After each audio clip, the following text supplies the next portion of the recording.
Là, je sais que je vais être le rabat-joie de première parce que tu as pris les 3 points, donc tu dois être content, mais...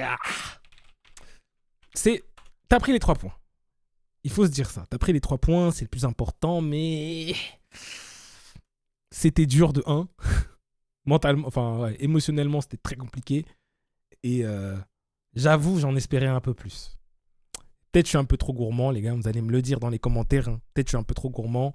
Moi, j'avais pronostiqué un petit 2-0. J'avais pronostiqué un petit 2-0 parce que je me disais, t'as montré un beau visage face à Manchester City, même si t'as perdu. Derrière, il te reste un run avec 5 matchs. Tu reviens tout doucement et tu commences par un petit 2-0 contre un Newcastle qui a beaucoup de mal. Faut le dire, faut dire la vérité. Newcastle a beaucoup de mal sur cette saison. Donc j'espérais qu'on aggrave un peu le score, d'autant plus que City jouait Burnley et ils ont fait que 1-0. Donc tu vois, je me suis dit, waouh, je pensais que contre Burnley, ils allaient en mettre 3, 4, 5. Ils en ont mis qu'un. Bon, après, nous, c'est Newcastle. Évidemment, c'est pas la même équipe non plus, mais je me disais, et si on profitait d'un Newcastle, justement, un peu amoindri, pour aller, tu vois, enchaîner, en mettre 2, peut-être même 3 avec un peu de chance, tu vois. Bon, ça n'a pas été le cas, mais tu renoues avec la victoire. Ça, c'est déjà très bien. Tu te mets dans de bonnes conditions mentales pour le prochain match contre l'Atlético et pour le match contre Fulham après derrière. Et mais tu vois, j'ai ce petit dommage. Dommage que tu n'arrives pas à mettre ce deuxième. On a plusieurs situations, on n'est pas loin de l'avoir. Je pense à une contre-attaque de Martinelli, je pense à une contre-attaque de Gyökeres où il se fait faucher par Nick Pope. Je pense à une autre contre-attaque avec Gyökeres qui donne un bon ballon devant. T'es pas loin. T'y es pas. Mais t'es pas loin. Mais t'y es pas. À la fois si proche et si loin. Punaise. Bref, débriefons cette rencontre, mesdames et messieurs. Comme d'habitude, n'hésitez pas à vous abonner, les gars. Vraiment, il y a eu un message sur YouTube, il m'a dit beaucoup plus de vos abonnés décident de regarder cette vidéo, alors elle est poussée à de nouvelles personnes. J'ai pris 50 abonnés en une vidéo. Ça veut dire, en fait, sans vous, je fais rien. Si mes abonnés, vous regardez pas, ben, voilà. Donc vraiment, les gars, regardez, likez, abonnez-vous par pitié. Grâce à vous, ça pousse la chaîne et on peut grossir un petit peu. On continue l'objectif des 10K, on n'y est toujours pas. Waouh, c'est dur. Bon, composition. Donc, victoire d'Arsenal 1-0 contre Newcastle, vous l'avez compris. Composition. Raya dans les buts, Ben White à droite, Saliba, Magalhaes, Nkapie à gauche, milieu de terrain, Odegaard, Zubimendi, Declan Rice et devant Madueke à droite, Kai Havertz et Eberechi Eze à gauche. Globalement, sur ce match, tu as un début où je trouve on n'est pas incroyable sur le début de rencontre. On n'est pas nul, mais on n'est pas incroyable. Je m'attendais à ce qu'on ait plus la possession et tout. On ne l'a pas plus que ça. Je me dis, ok, pourquoi pas. Premier corner joué à 2, catastrophique. Deuxième corner joué à 2, catastrophique. Je commence à m'énerver. Je commence à dire, wesh les gars, c'est bon, à un moment donné, on va tous les faire à 2. C'est quoi ça? Troisième, pétard d'Eze, but. Merci. Merci, je me tais, Nicolas Jauvert. Rien à dire, la combinaison. T'as fait 2 fakes pour faire celle que tu voulais vraiment faire. Ok, j'ai rien à dire. Merci pour ça. Mais par contre, là où je suis pas content dans le jeu, c'est que après ce but, tu montres pas grand-chose. Et c'est là où je trouve que c'est dommage. Limite, t'es un peu plus regroupé. Eux, ils ont un peu plus le ballon aussi. C'est normal, ils veulent venir égaliser. Mais moi, j'aimerais, dans les moments comme ça où t'en mets un, allez, bam, bam, bam, bam, tout de suite, essayer d'aller en mettre un deuxième, tu vois, pour aggraver le score. Et on n'y arrive pas à ça, malheureusement. C'est dommage. Et tu vas à la mi-temps, donc à 1-0. Deuxième période aussi, j'espère, j'attends ce but. Et on a les situations dont j'ai parlé en entrée de vidéo, où malheureusement, t'arrives pas à finir. Et t'es pas loin d'en prendre un aussi. Il y a 2 situations, je pense notamment à celle de Yohan Wissa. Je sais même pas comment il la met pas. Il a une louche façon, un petit centre par-dessus la défense. Il est tout seul, il la met là-haut, je sais pas comment. Mais c'était la plus dangereuse, je pense, de mémoire. Bon, les gars, je suis à chaud comme d'habitude, donc vous le savez. Je sais pas toutes les infos à froid, notées et tout, mais j'ai pas l'impression qu'ils sont plus dangereux que ça à part cette situation-là.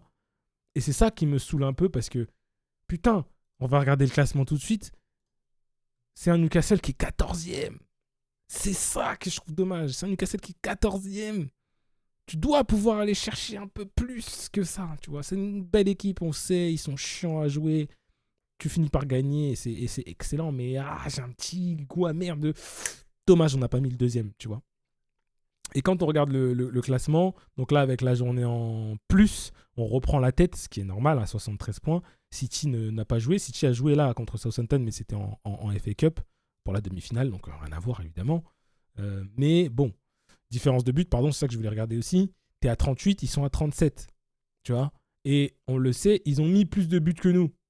Donc, si t'es à égalité à la différence de but, ils passent devant. Et c'est pour ça qu'ils étaient devant. Donc, c'est pour ça aussi que j'avais ce petit truc de merde. On aurait peut-être dû en mettre plus. Après, faut pas mentir aussi, quand tu regardes les concurrents, enfin, les équipes qui nous restent là, voilà, je vous les montre en même temps. T'avais Newcastle, t'as l'Atlético, mais ça, c'est la LDC.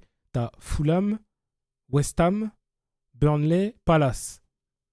Donc Newcastle en soi, bon, tu peux perdre contre tout le monde, c'est la première ligue, mais Newcastle, on savait que ça allait être dur de fou et que, tu vois, donc tu t'en sors avec la victoire quand même, donc c'est bien. Fulham, tu les reçois, tu peux faire un bon truc aussi, je pense. À West Ham, ça peut se jouer. Burnley, normalement, tu les reçois, t'es censé faire le job. Et regardez City, au final, ils ont fait que 1-0 contre eux. Et par contre, tu te déplaces à Palace, là, ça peut être un peu plus compliqué aussi. Donc, faut se réjouir, c'est dur, je le sais. Il faut se réjouir d'avoir pris les 3 points pour rester en vie dans la course au titre. Et pas être trop dégoûté de ne pas en avoir mis un peu plus. Maintenant que ça c'est dit, il y a des joueurs sur lesquels il faut revenir parce que c'est compliqué. Hein. C'est très compliqué. Je ne vais pas faire tous les joueurs, mais déjà un Ben White pour commencer par exemple. Merci pour les services rendus. Légion d'honneur. Mais il faut arrêter. Il faut arrêter parce qu'il a trop tiré sur la blessure et aujourd'hui on le sent. Il n'a pas le niveau pour... Il faut plus. Il faut arrêter. Mais moi, Mosquera. Hincapié, j'ai envie de parler de sa deuxième mi-temps qui est très, très, très, très bonne, je trouve. Même offensivement, il a bien participé. Il fait cette faute à la 97e. J'ai failli l'insulter, mais... Non, je rigole. Mais sinon, il fait une très bonne deuxième mi-temps. Je voulais en parler. Declan Rice, c'est très, très dur. On le sent il est carbo, il a les mains sur les genoux. Manque de lucidité. À un moment donné, il va dans la surface, il frappe pas, ou je sais plus ce qu'il fait. Ouais, il frappe pas. À la toute fin, il récupère le ballon, il la balance à l'opposé parce qu'il est carbo, quoi. Il est carbo.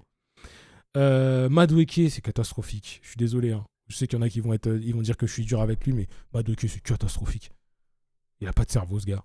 C'est un bon joueur, mais pour ceux qui ont la ref de manga, des animés, c'est comme s'il avait le One for All dans My Hero Academia, mais il le maîtrise. Ça fait longtemps qu'il l'a, mais il le maîtrise toujours pas. Il se casse les jambes, quoi. Comme des coups. J'allais dire deux coups. C'est trop dur. Trop dur.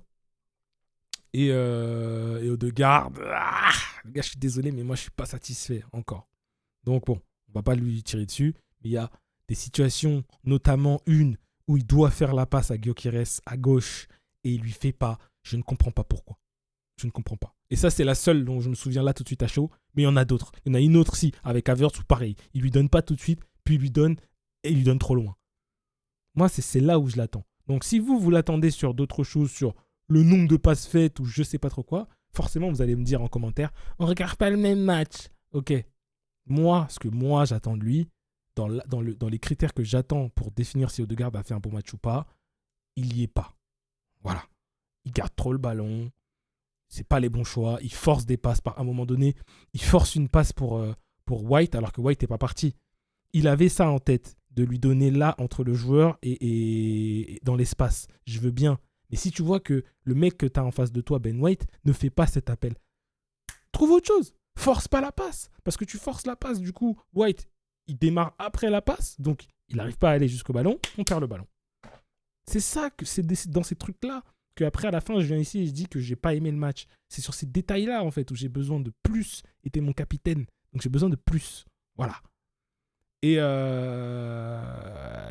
quand même, faut parler d'Eze, notre meilleur joueur aujourd'hui, qui pour moi était également l'un des meilleurs joueurs contre City. Alors je crois qu'on n'a pas le droit de dire ça, ou je sais pas, parce que dès que j'ai dit que Eze est sorti avant Odegaard, je me suis fait insulter de tous les noms.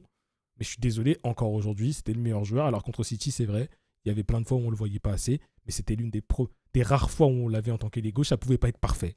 Ça pouvait pas être parfait direct. Là, aujourd'hui, c'était encore mieux. Il y a encore du boulot, mais c'était encore mieux. Donc, actuellement, c'est notre meilleure option à gauche, parce que Martinelli et Trossard, ils sont éteints. Ils sont éteints au sol. Martinelli, il est nul. Il est nul, Martinelli. Nul. Et oui, Gyökeres aussi. Enfin, il y a du monde. Hein. Gyökeres, bonne entrée. Mais les choix, l'exécution, ça c'est dur. Hein. L'exécution, c'est très très dur. Hein. Putain. Havertz sort sur blessure. Pas été invisible aujourd'hui. Désolé, ceux qui l'aiment. Eze sort sur blessure aussi, mais je pense que Eze c'est moins grave. Et Saka. Le retour de Saka, par contre, qui fait très très plaisir parce que tu sens qu'il revient. Il est bien là. Ça se voit qu'il n'est pas encore à 100%, mais il revient très très bien. On va avoir un bon Saka sur les derniers matchs. Il va être indispensable. Parce que Madueke, je peux plus. Hein. Pas de cerveau. Il n'a pas de cerveau. Bref. Voilà, je vais m'arrêter là les gars comme d'habitude. On s'abonne, on like, on partage. Je vous dis à la prochaine pour de nouvelles aventures. Peace.